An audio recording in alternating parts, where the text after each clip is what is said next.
Ahojte, my sme z firmy Staveu a v dnešnom videu by sme chceli vyvrátiť jeden z veľkých mýtov, a to ten, že anhydrid nepatrí do kúpeľne. Tak Tomáš, ako to teda je s anhydridom vo vlhkých miestnostiach domu? Kúpeľňa patrí do najviac namáhaných miestností, čo sa týka nárok na podlahu, na skladbu podlahy, ktorá v podstate potrebuje mať hlavne dobrú izoláciu a tým pádom vieme to robiť, inštalovať aj v kúpeľniach. A čo také pračovne, kde hrozí napríklad, že sa nám môže rozbiť pračka a tým pádom sa vytopí anhydridový potier? Tak to úplne nie je žiaden problém, pretože na tom potieri je vlastne urobený aj nejaká finálna podlaha, ktorá je napríklad nejaká dlažba. A v klasickom prípade iba postupujeme správnym vysušením podlahy a je to v poriadku. Takže anhydridový potier v kúpeľniach, v pračovniach a v takých tých vlhkých miestnostiach domu nie je žiaden problém. Je to ale mýtus, s ktorým sa často stretávame, že mu ľudia ešte teda veria. A možno ako taký dôkaz o tom, že tento mýtus už nefunguje, je aj to, že anhydridový potier sme realizovali aj do bazéna.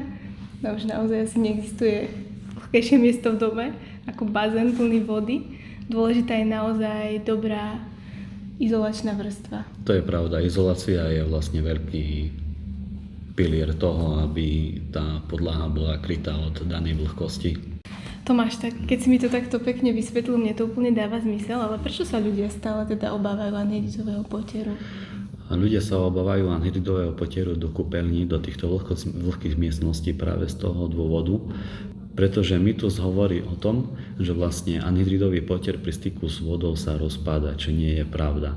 Pretože ak dodržíme správnu hydroizoláciu a potier je chránený pred vlhkosťou v miestnosti, tak tým pádom sa zákazníci nemusia ničoho obávať. Tomáš, a vieme dať našim zákazníkom nejaké tipy, že ako na správnu skladbu hydroizolácie, ako si to majú pripraviť? Tak správna hydroizolácia musí byť pripravená kvalitne na celú plochu podlahy, musí byť vyťahnutá do výšky stien, musí byť aplikovaná správne na všetky vpusty, čo sa týka odpadových vpustov, musí byť správne aplikovaná v rohoch, v okolí vání a správne nadväzovať na sprchový kút. Super Tomáš, ďakujem, to určite pomôže všetkým našim zákazníkom. A ešte sa ťa opýtam, keďže je kúpeľňa alebo pračovňa taká tá vlhká miestnosť v dome, tak či sú tam nejaké odlišnosti pri schnutí anhydridového potieru? Pri schnutí anhydridového potieru je dôležité uviesť to, že anhydridový potier vyschne ešte pred podkladkou danej dlažby, čo je finálna úprava.